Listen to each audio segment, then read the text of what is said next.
নমস্কার বন্ধুরা, অঙ্কিতা রান্নাঘরে সবাইকে স্বাগত জানাচ্ছি। আজকে বানাবো ভাত, রুটি, পরোটার সাথে খাওয়ার খুব চটজলদি হয়ে যাওয়া একটা রেসিপি। প্রথমেই সর্ষের তেল বেশ কিছুটা গরম করে নিচ্ছি। তেলটা গরম হয়ে গেছে, এবার দিয়ে দিচ্ছি হাফ চামচ মতন কালো জিরে। ভালো করে ফোড়নটাকে ভেজে নিয়ে তার মধ্যে দিয়ে দিচ্ছি ছোট করে লম্বা কেটে নেওয়া আলুর টুকরোগুলো। গ্যাসের ফ্লেমটাকে হাইতে রাখবো। তারপর আলুটাকে 4 থেকে 5 মিনিটের জন্য ভালো করে ভেজে নেব।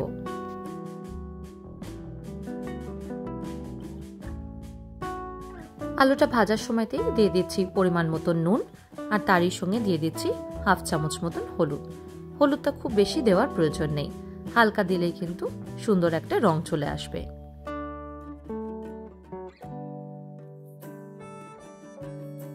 গ্যাসের ফ্লেমটাকে মিডিয়াম টু হাইতে রেখেই করার চেষ্টা করবেন, আর অনবরত নাড়তে থাকবেন যাতে সব দিকগুলো ভালো করে ভাজা হয়। আলুটা রং ধরতে শুরু করেছে, এই সময়তে দিয়ে দিচ্ছি লম্বা করে কেটে নেওয়া পেঁয়াজ কলিগুলো। একই সাথে পেঁয়াজ কলিটাকেও এবার ভেজে নেব।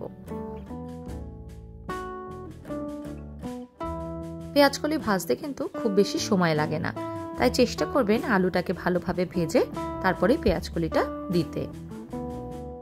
এবার দিয়ে দিচ্ছি চিরা কাঁচা লঙ্কা। লঙ্কাটা আপনারা আপনাদের আন্দাজ অনুযায়ী দেবেন। আর তার সঙ্গে দিয়ে দিচ্ছি লম্বা করে কেটে নেওয়া বেগুন।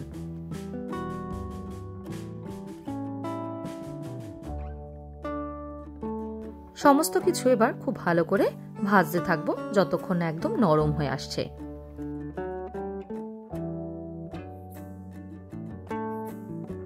ভাজতে ভাজতে আস্তে আস্তে করে দেখবেন রংটাও পাল্টে যাচ্ছে, আর এইভাবে মজে আসছে।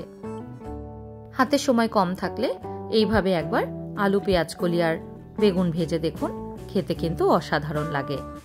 আজকের মতন এইটুকুই, আবার দেখা হবে অন্য কোনো দিন অন্য কোনো রেসিপি নিয়ে। ভালো থাকবেন, সুস্থ থাকবেন, ধন্যবাদ।